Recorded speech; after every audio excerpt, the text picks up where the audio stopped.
Uno de los contratos traslativos de uso es el comodato.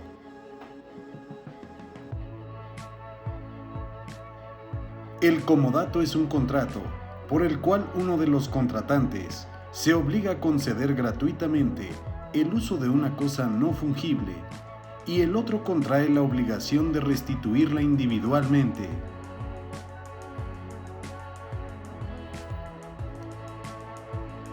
Por ello, el contrato de comodato se caracteriza como un acto traslativo de uso de bienes no fungibles, gratuito, principal y bilateral en el código vigente, puesto que engendra obligaciones recíprocas. En el comodante, conceder el uso gratuito de una cosa, y en el comodatario, la restitución de la misma.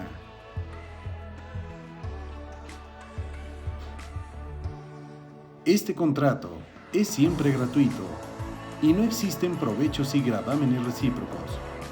Exclusivamente el comodante sufre los gravámenes, en tanto que el comodatario percibe los beneficios.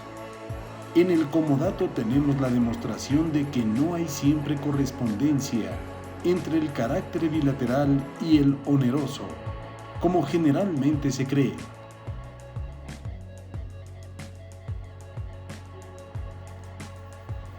El comodato como contrato real o consensual siempre ha sido por esencia gratuito. Si se estipula una prestación por el uso de la cosa, se convierte en arrendamiento.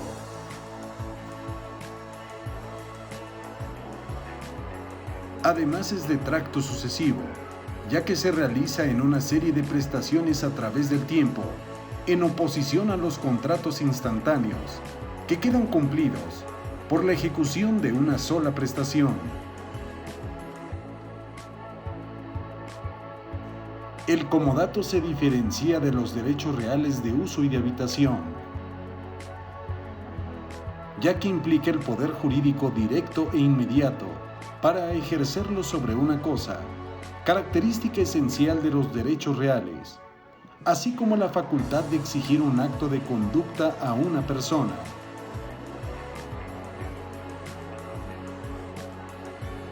En este contrato, el comodatario tiene facultad de exigir un acto de conducta al comodante, consistente en que le entregue un bien de su propiedad, no fungible, de manera gratuita, y permita que lo use sin alterar su forma o sustancia. El derecho personal del comodatario nace como una simple facultad de exigir un acto de conducta. El derecho real del usuario o habituario nace como poder jurídico directo e inmediato sobre la cosa.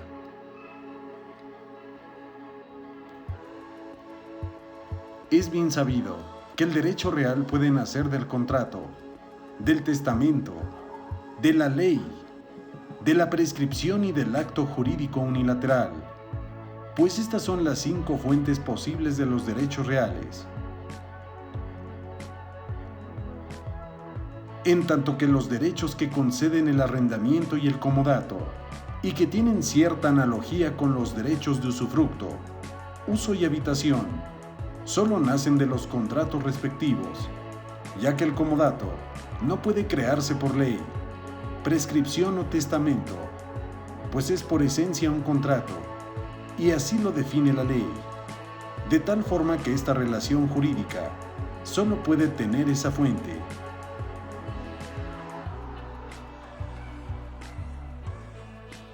En el uso y en la habitación, el poder jurídico permite al titular obtener un provecho económico más intenso que en el propio comodato, ya que el usuario puede apropiarse de los frutos necesarios para su sostenimiento y el de su familia, mientras que el comodatario no tiene derecho a los frutos de la cosa.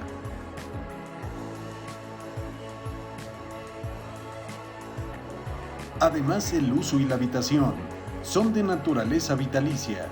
Cuando no se concede un plazo, se dan por toda la vida del habituario o usuario, mientras que en el comodato, cuando no se señala un término, el derecho del comodatario depende de la voluntad del comodante, que en cualquier momento puede exigirle la devolución de la cosa.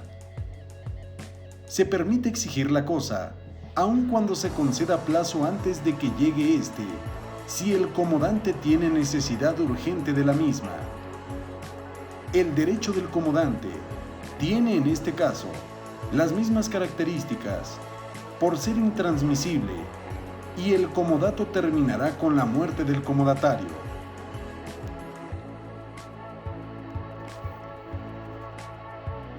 Entre los elementos esenciales del comodato existe el objeto. El objeto indirecto serán las cosas no fungibles, es decir, bienes que no son intercambiables y que no tienen el mismo poder liberatorio en los pagos, puesto que se caracterizan individualmente, siendo insustituibles, y el comodatario debe restituir exactamente la cosa que recibió, en tanto que el objeto directo es crear obligaciones entre las partes.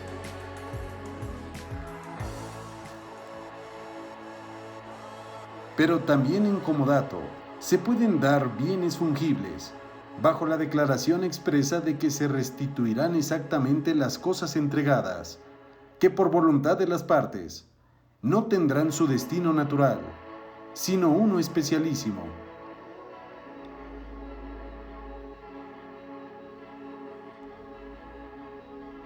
Otro de los elementos esenciales es el consentimiento, que sigue las reglas generales de los contratos.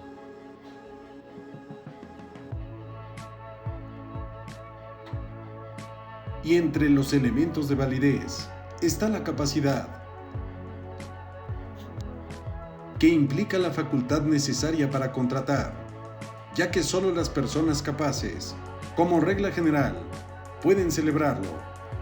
Y también se exige como regla especial la facultad para conceder el uso de un bien, que no es exclusiva del dominio, pues no solo los propietarios pueden dar en comodato, sino todas aquellas personas que por virtud de un derecho real o personal tengan el uso de la cosa ajena. Si ese uso es transferible, pueden celebrar el contrato de comodato.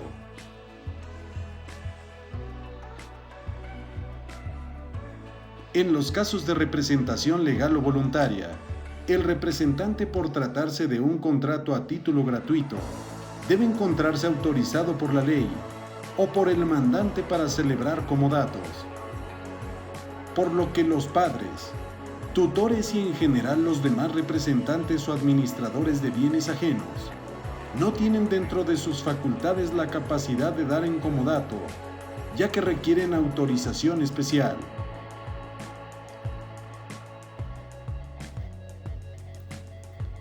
El comodatario no puede dar en comodato la cosa que reciba, porque el comodato, como en el caso del uso y de la habitación, concede un uso intransferible, y de esta forma, la capacidad del comodatario para usar de un bien ajeno no lo faculta para que a su vez conceda el uso a otra persona, a no ser que esté facultado expresamente por su contrato. También la forma es otro de los elementos de validez. El contrato se caracteriza por ser consensual. No requiere el comodato para su validez que el consentimiento se manifieste bajo ciertas formalidades, ya que puede ser expreso o tácito. Si se manifiesta expresamente la voluntad en el comodato, puede recurrirse a la expresión verbal, escrita o mímica, y en todas estas formas, el contrato será válido.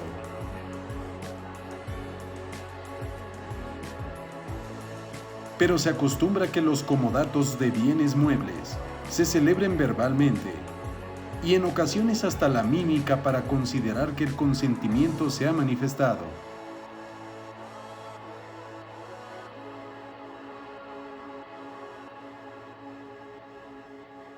En cuanto a las obligaciones de las partes, como este contrato tiene una naturaleza consensual y se ha convertido en bilateral a diferencia del derecho romano, en que era unilateral, por ser real, las obligaciones de las partes son las siguientes.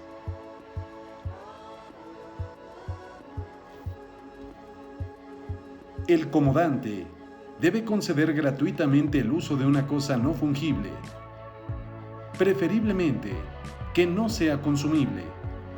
Y esta es la obligación principal impuesta por la definición. También debe entregar la cosa, aplicando las reglas del pago, siendo exacta en cuanto al tiempo, lugar, modo y sustancia, ya que la ley no prescribe reglas especiales para la entrega del bien.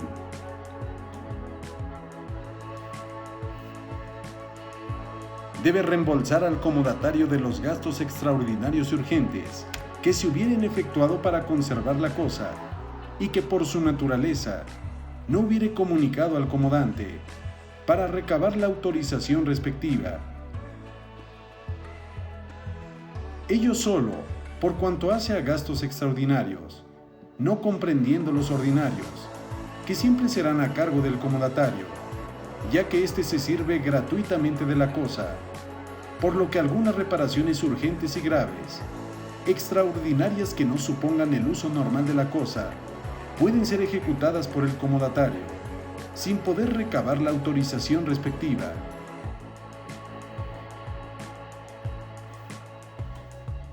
Y la última de sus obligaciones será responder de los defectos de la cosa que causen perjuicios al comodatario, si eran conocidos por el comodante. Es decir, si procedió de mala fe, pues entonces propiamente nace obligación por hecho ilícito.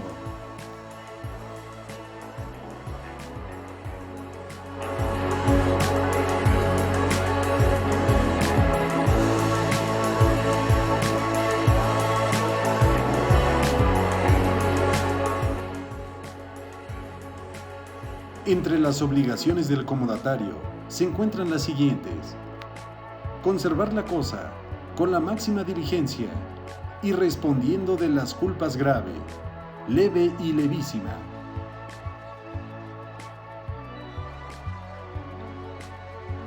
En el contrato de comodato, la ley ha establecido que existe un mayor cuidado y la responsabilidad en la custodia y conservación de los bienes ajenos.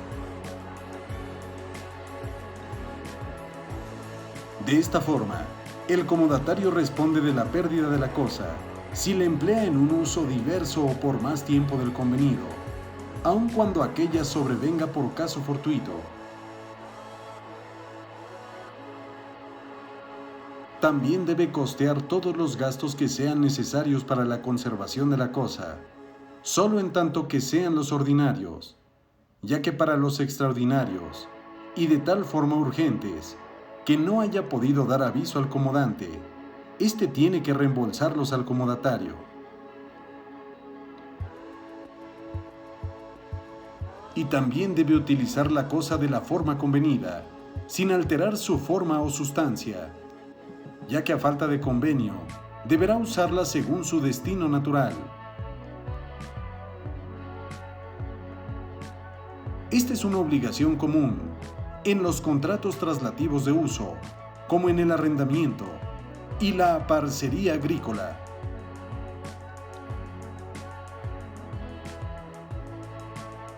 El comodatario debe restituir la cosa, ya que de entre todas las obligaciones la principal está contenida en la definición misma del contrato.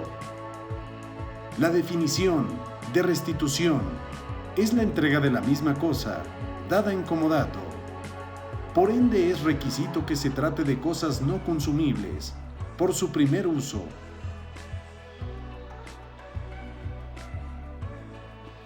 Y también debe responder en algunas situaciones del caso fortuito y la fuerza mayor. Por su naturaleza especialísima, el comodato exige una responsabilidad al comodatario para que se conduzca con la diligencia máxima, haciéndolo responsable de las culpas.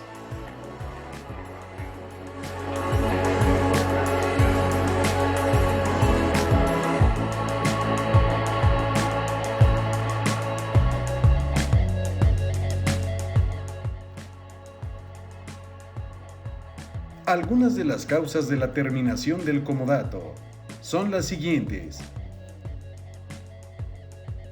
El vencimiento del término.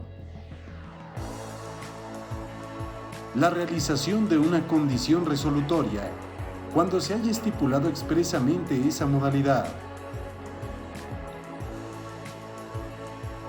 En los contratos de uso, cuando se haya obtenido el que es objeto o materia del contrato, aun cuando no se haya fijado plazo. Y también la pérdida de la cosa, que comprende en sentido jurídico la destrucción material de la misma, que quede fuera del comercio, la expropiación y la imposibilidad de recuperarla, aun cuando se sepa el lugar en donde se encuentre.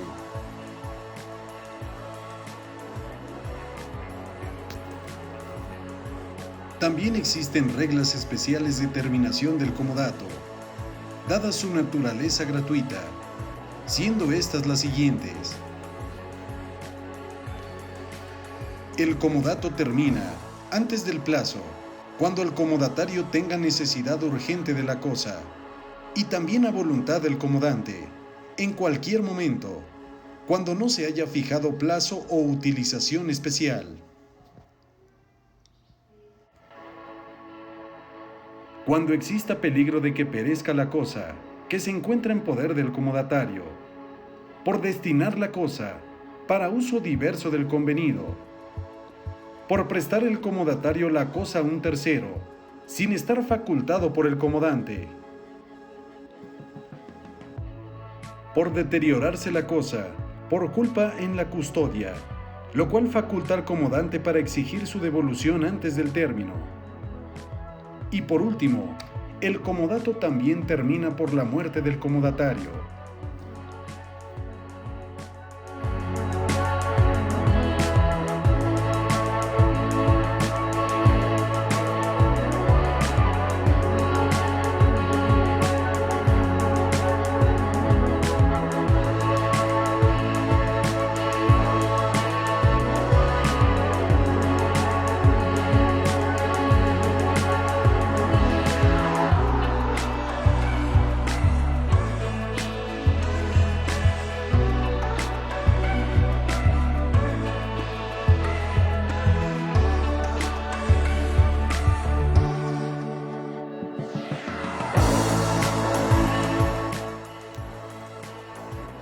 El arrendamiento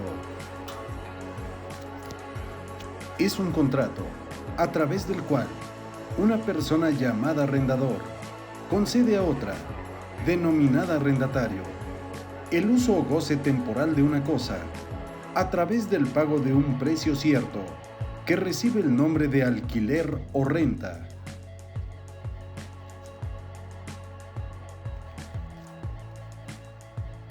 El arrendamiento es un contrato que tiene importancia teórica y práctica por los problemas que suscita. Desde su definición se destacan los elementos, que son la concesión del uso o goce temporal de un bien, el pago de un precio cierto como contraprestación correspondiente a la concesión del uso o del goce, y también la restitución de la cosa, ya que solo se transmite temporalmente su uso o goce.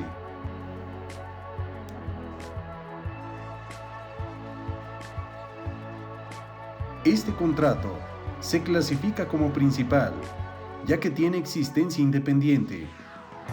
Es bilateral, porque engendra derechos y obligaciones recíprocas.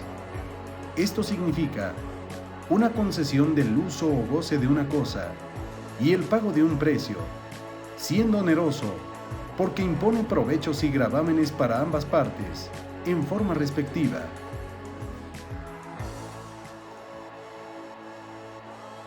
El arrendador tiene el provecho de la renta y el gravamen de conceder el uso o goce de la cosa, mientras que el arrendatario tiene el provecho de gozar del uso o goce de la cosa y el gravamen de pagar el alquiler. Además, es un contrato generalmente formal, que requiere para su validez constar por escrito. Puede ser consensual cuando el valor de la renta anual sea inferior a 100 pesos, pero excepcionalmente y en fincas rústicas se exige la escritura pública como formalidad cuando el monto de la renta anual exceda de 5,000 pesos.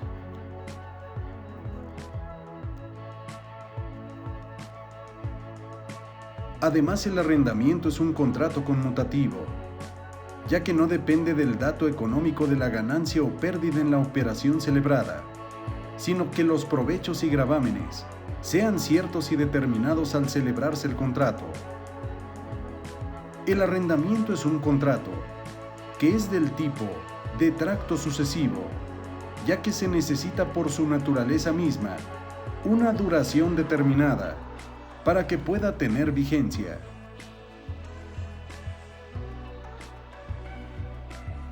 El arrendamiento puede tener carácter civil cuando no sea mercantil o administrativo.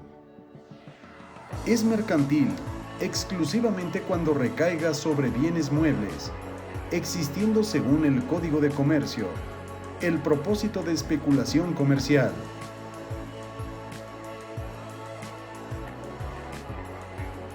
Y también puede ser administrativo cuando la naturaleza de los bienes pertenezcan a la federación, estados o municipios, es decir, si se trata de bienes propios del Estado que estén destinados a un servicio público.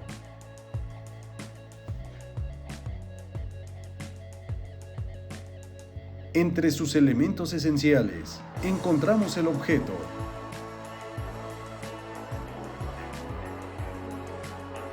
entre los que no se pueden encontrar las cosas consumibles por su primer uso, ni las prohibidas por la ley, y tampoco los derechos estrictamente personales. De ahí en fuera, todos los bienes muebles o inmuebles pueden ser objeto de este contrato, inclusive los bienes incorpóreos.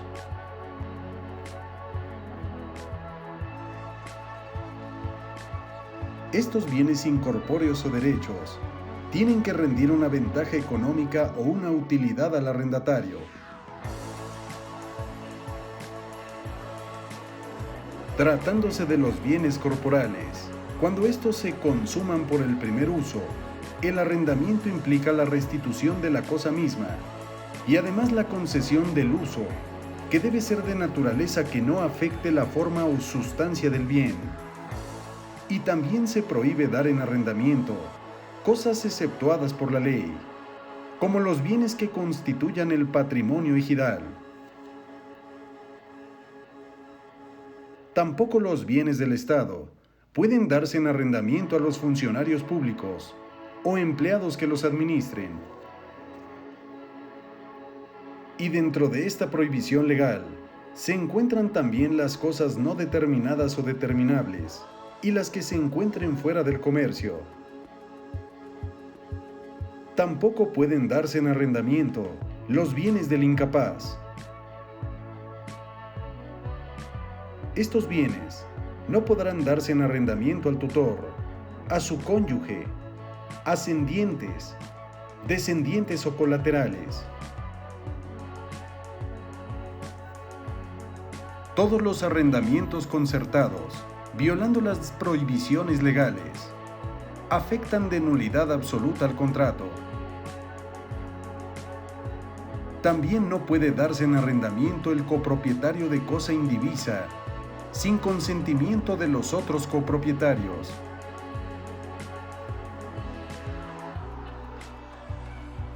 En cuanto a los elementos de validez, se encuentra la capacidad. Tendrán capacidad para arrendar todas aquellas personas que tengan la plena propiedad o la facultad de conceder el uso o goce de los bienes ajenos. Esta autorización puede ser otorgada por mandato, como consecuencia de un contrato, de un derecho real, o por autorización expresa de la ley. Por ende, pueden arrendar los propietarios, los que por un contrato tengan el uso o goce de un bien, facultados por la naturaleza del contrato, para transmitir ese uso o goce. También los que por virtud de un derecho real puedan conceder el uso o goce de los bienes ajenos. y las personas expresamente autorizadas por la ley en calidad de administradores de bienes ajenos para celebrar arrendamientos.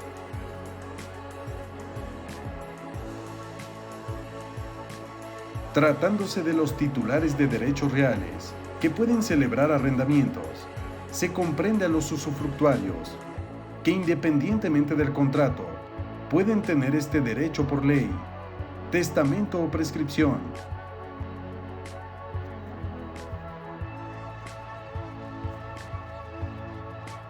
Tratándose de administradores de bienes ajenos, se comprende a todas aquellas personas que ejerzan la patria potestad, los tutores, los síndicos, los albaceas, los representantes del ausente y en general los administradores por virtud de la ley, con ciertas limitaciones, sobre todo tomando en cuenta el término del arrendamiento. Los que ejercen la patria potestad y los tutores no pueden dar en arrendamiento bienes inmuebles por más de 5 años. Mientras que para los tutores es necesaria la autorización judicial y la aprobación del curador para celebrar contratos en esas condiciones. Los albaceas no pueden dar en arrendamiento por más de 1 año sin el consentimiento de todos los herederos. También la ley reglamenta la capacidad para recibir en arrendamiento, siendo una capacidad general, que es la requerida para contratar, pero respecto de ciertas personas, se prohíbe tomar en arrendamiento, por razones de interés público, en cuyo caso el contrato es nulo de pleno derecho, ya que los magistrados, jueces y cualquier otro empleado público no pueden tomar en arrendamiento los bienes que sean objeto de litigios en los que ellos intervengan. Ni tampoco los funcionarios públicos podrán tomar en arrendamiento los bienes que estén bajo su administración.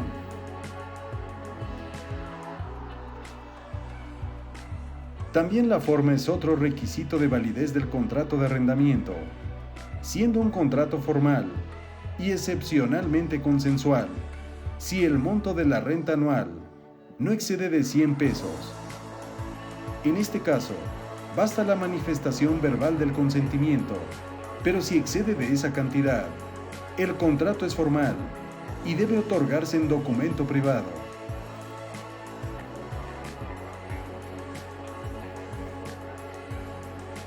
En los casos de enajenación, el arrendamiento subsiste y es oponible el derecho del arrendatario al nuevo adquirente.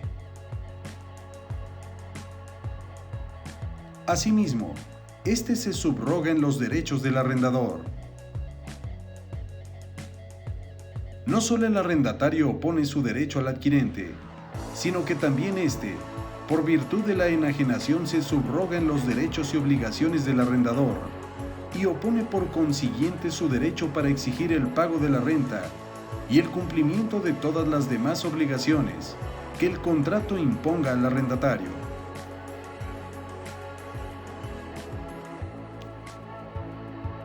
En ese sentido, basta la voluntad del arrendador para enajenar, sin consultar al arrendatario, para que se sustituya el adquirente como nuevo deudor en esas obligaciones.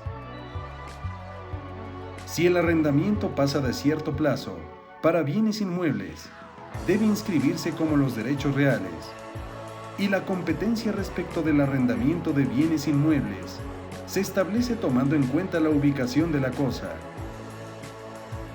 Para los derechos personales, la competencia se determina por regla general, por el domicilio del deudor.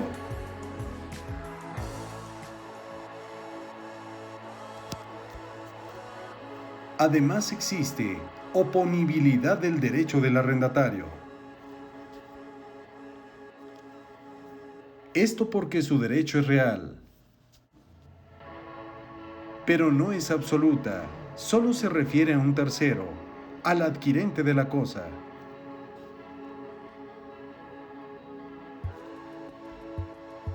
Otra característica que se advierte en el arrendamiento se refiere a la cesión de obligaciones por parte del arrendador sin el consentimiento del arrendatario.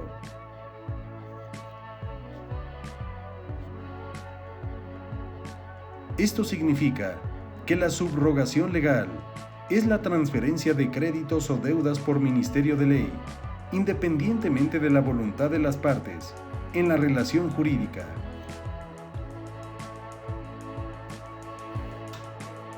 Entre las obligaciones del arrendador, la fundamental es conceder el uso o goce temporal de una cosa al arrendatario.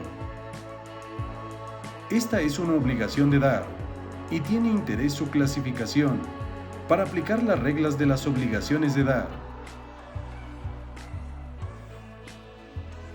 Esta obligación es fundamental, ya que el arrendamiento se caracteriza como un contrato temporal.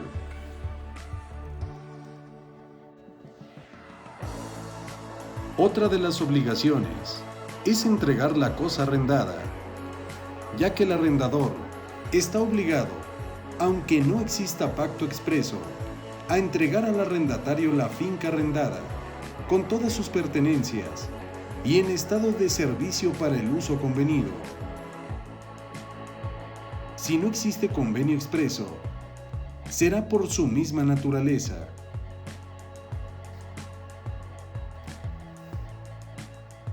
Otra obligación del arrendador, de suma importancia, por la naturaleza de ese contrato de tracto sucesivo, consiste en reparar la cosa, ejecutando todas las obras necesarias para que pueda prestarse al arrendatario el uso convenido, o el que de acuerdo a su naturaleza esté llamada la cosa a prestar.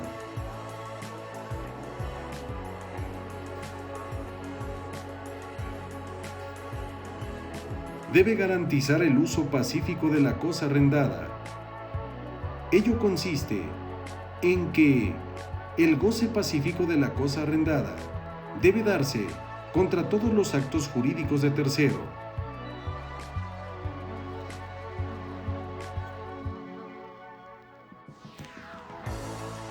También el arrendador debe garantizar una posesión útil al arrendatario.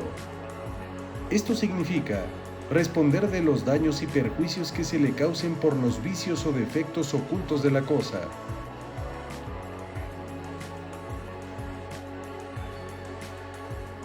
Igualmente, debe responder de los daños y perjuicios que se causen al arrendatario, en el caso de que el arrendador sufra la evicción.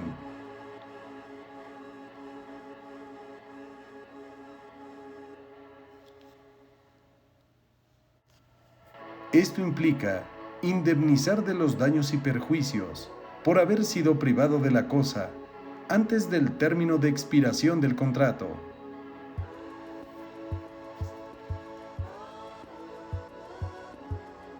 También la ley le impone al arrendador obligaciones de no hacer, de contenido patrimonial y de carácter concreto, que impiden al arrendador alterar la forma o sustancia de la cosa arrendada e impedir o estorbar el uso que debe concederse al arrendatario respecto de la misma.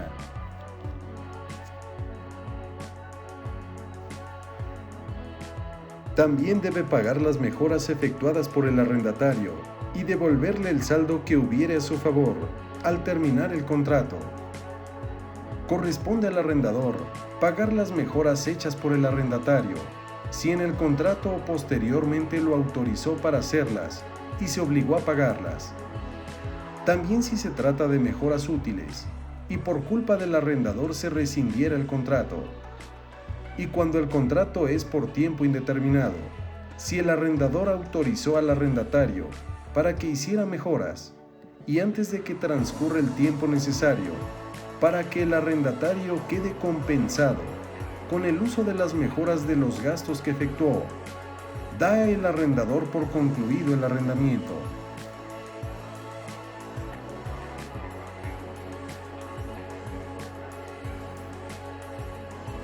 Y por último, preferir al arrendatario que ha durado más de 5 años, cuando ha hecho mejoras de importancia en la finca arrendada y se encuentra al corriente en sus rentas, respecto de cualquier otro interesado en el nuevo contrato.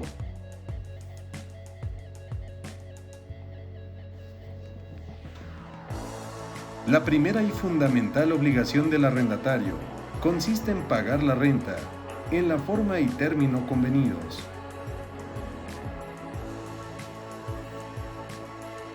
El precio en dinero siempre será determinado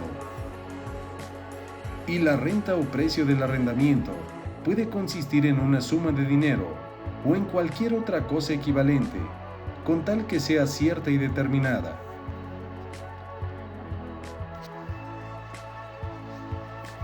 También debe conservar y cuidar de la cosa arrendada.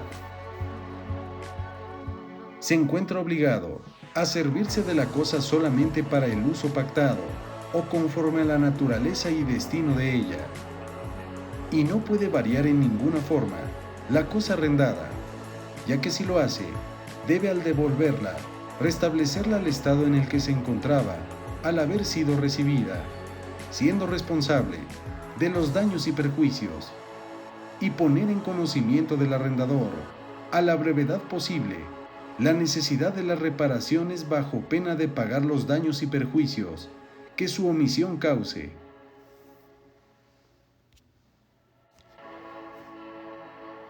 También el arrendatario está obligado a hacer las pequeñas reparaciones, o también conocidas como reparaciones locativas, que exige el uso de la cosa dada en arrendamiento, así como el pago de daños y perjuicios que por culpa del arrendatario o de sus familiares, sirvientes o subarrendatarios se causen en la cosa arrendada.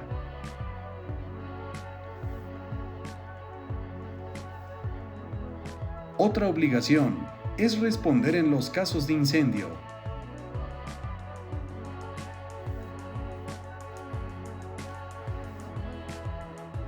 Otra obligación principal del arrendatario es la de restituir la cosa al término del contrato.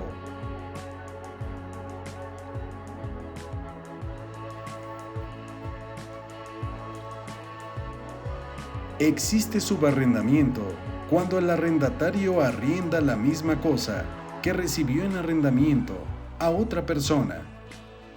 Esto significa que respecto de una misma cosa existen dos contratos sucesivos de arrendamiento.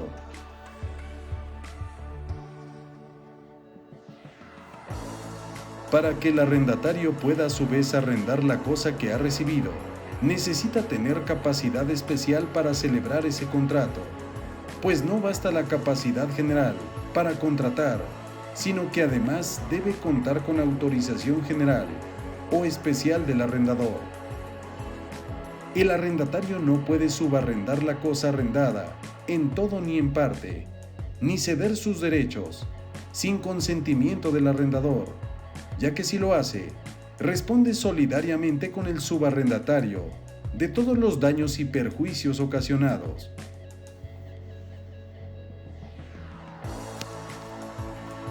El Código Civil regula el sistema general de cesión de derechos y deudas, pero la cesión de los derechos del arrendatario solo operará válidamente con autorización expresa del arrendador.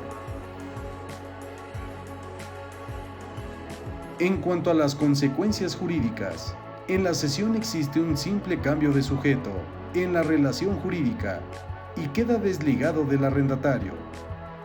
En el subarrendamiento pueden subsistir, cuando existe autorización general, los efectos del contrato primitivo de arrendamiento y el de subarrendamiento.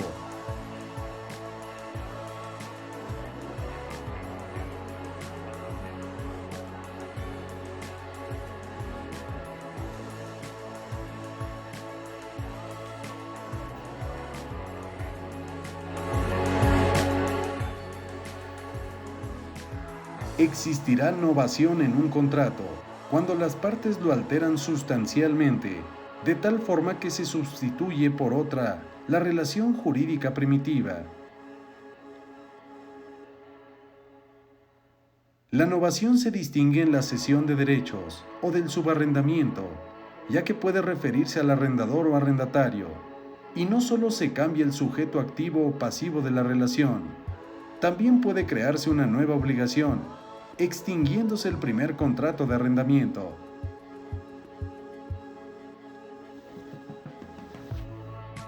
En cambio, en el subarrendamiento y cesión de derechos, continúa el mismo arrendamiento concertado.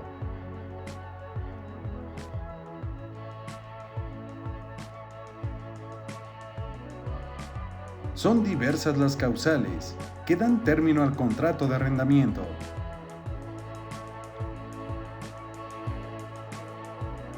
Entre las principales encontramos el cumplimiento del plazo fijado en el contrato o por la ley, o por encontrarse satisfecho el objeto para el cual la cosa fue arrendada.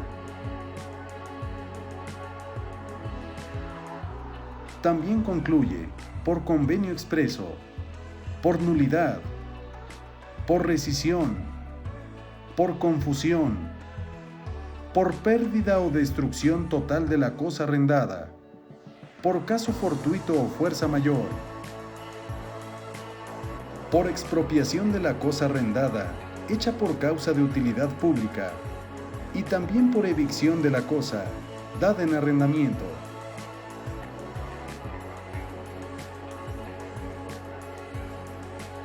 Es importante mencionar que todos los contratos de arrendamiento que se hayan celebrado por tiempo expresamente determinado deben concluir a voluntad de cualquiera de las partes contratantes, previo aviso por escrito, dado a la otra parte, con 15 días de anticipación, si el predio es urbano, y con 1 año, si es rústico.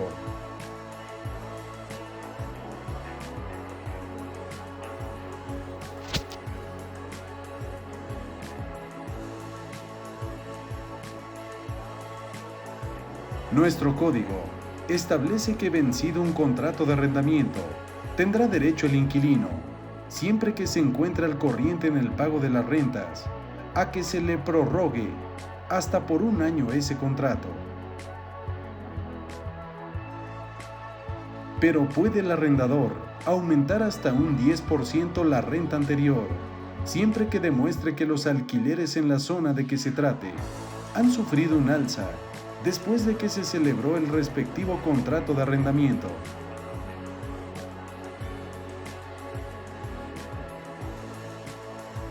También la ley establece que si después de terminado el arrendamiento y su prórroga, si la hubo, continúa el arrendatario sin oposición en el goce y uso del predio, y este es rústico, se entenderá renovado el contrato por otro año.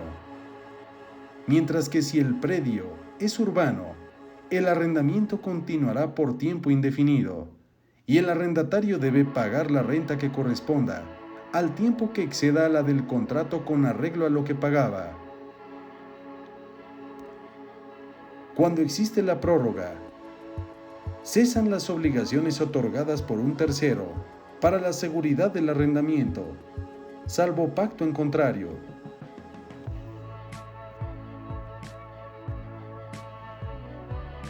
Otra forma de conclusión del contrato de arrendamiento que establece la ley es la rescisión, que tiene verificativo en el caso de incumplimiento de las obligaciones del arrendador o arrendatario, de tal forma que todas las obligaciones para las partes son la base de la rescisión en los casos de incumplimiento.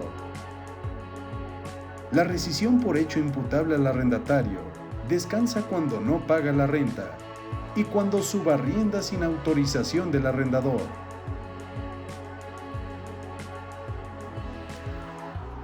Luego entonces, las principales causales de rescisión del arrendamiento son: por falta de pago de la renta, por utilizar la cosa en contravención a lo establecido en el contrato, por subarrendarla,